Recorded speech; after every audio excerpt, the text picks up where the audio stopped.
Hey everybody, if you've been around my channel for any length of time, you've probably heard me say on more than one occasion that the data don't indicate there was ever a deity in ancient Southwest Asia named Molech or Moloch, and that word in the Hebrew Bible is actually just a noun that refers to a specific type of offering that usually involved a newborn child, but could involve a substitution with an animal or sometimes money.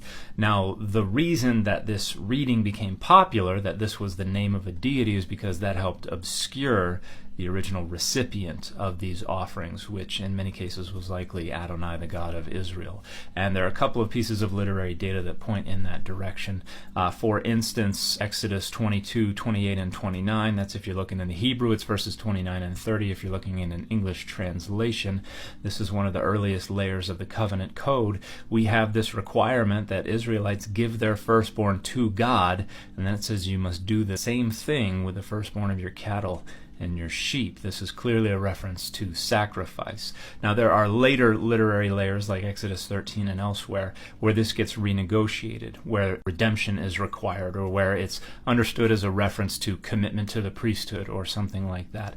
But it was likely originally understood exactly as it reads, as a requirement for human sacrifice. And we even have texts elsewhere that interpret it that way, like Ezekiel chapter 20, verses 25 and 26, where Ezekiel says, speaking on behalf of God, says, I gave them commandments that were not good, so as to desolate them. They're causing their firstborns to cross through the fire, which is an idiom for child sacrifice. And this was basically a way for God to show Israel who's boss. Now, predictably, there's a lot of pushback from folks who are not comfortable with that. Now, I'd like to share a response from another creator who actually shares some scholarship that I would also like to respond to.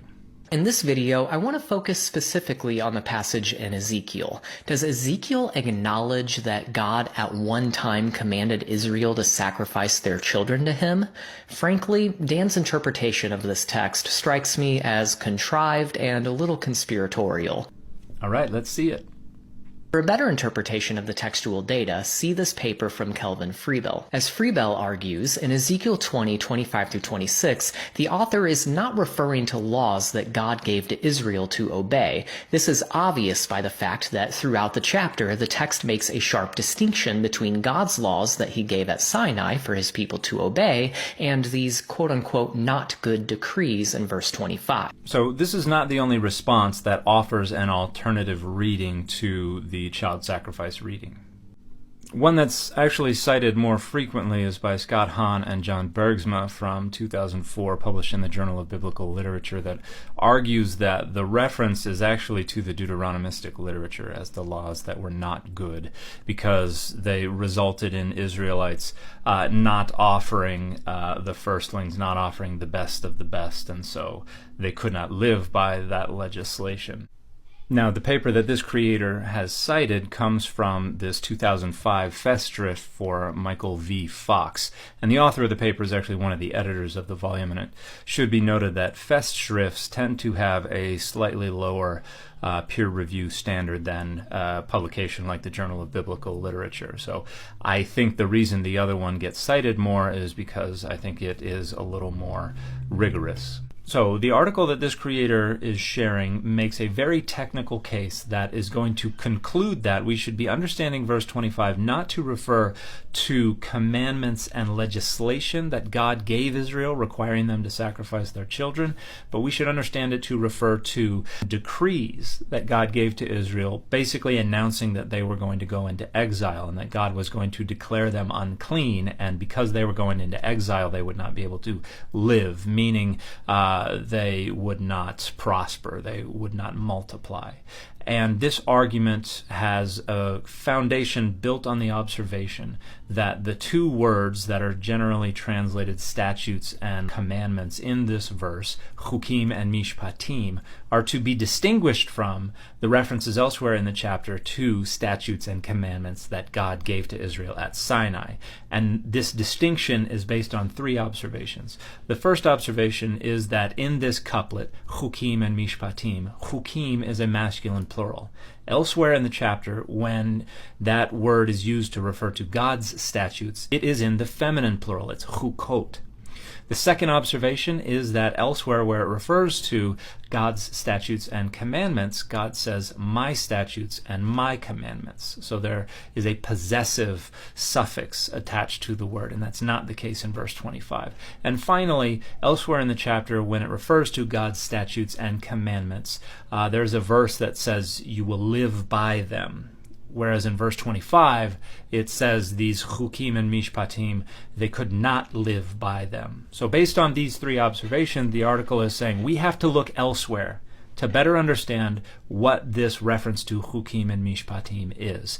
And they go look at a number of other passages from elsewhere in Ezekiel and from elsewhere in the Hebrew Bible to arrive at this argument that, well, it must not be referring to statutes and commandments, but to decrees and declarations. Now, the biggest problem with this argument is we do not have to go outside of Ezekiel chapter 20 to find the parallel to our masculine, plural reference to legislation by which Israelites could not live. We just have to go to verse 18, because we have in verse 18 chukim in the masculine plural and mishpatim also in the masculine plural. And this is a reference to the laws of the Israelites' fathers and ancestors, and it says that they defiled themselves by those laws. And so these were laws that came before the law that was given at Sinai. And so we have this same idea of chukim and mishpatim that were means of defiling Israel in verse 25. The parallels are very clear. And so the rhetorical force of 25 and 26 is not, I am going to decree that you're going into exile and I'm declaring you unclean.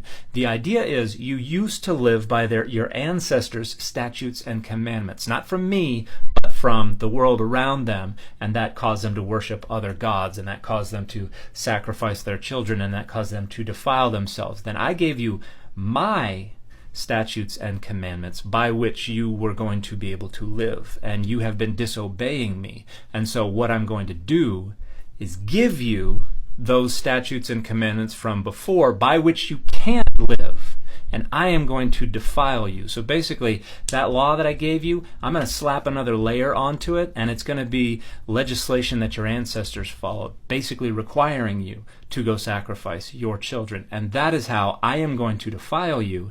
That's how you're not going to be able to live, and that's how I'm going to show you who's boss. So the article this creator cites overlooks the clearest and the closest parallel to what's going on in verse 25 in favor of going outside of the chapter and this very tricky, complex argument for why we shouldn't understand these words as they're found within the very chapter we're looking at. We should understand them in terms of minority usage that has nothing to do with the way this author uses the word. And that's because it's motivated by a dogma to avoid the plain meaning of the text. That Ezekiel is having God say, I commanded Israel to sacrifice their own children, which is the plain reading of Exodus 22, verse 28 in the Hebrew, verse 29 in the English. So this is an apologetic attempt to sidestep the data, what the plain meaning of the text is, and I don't think it works.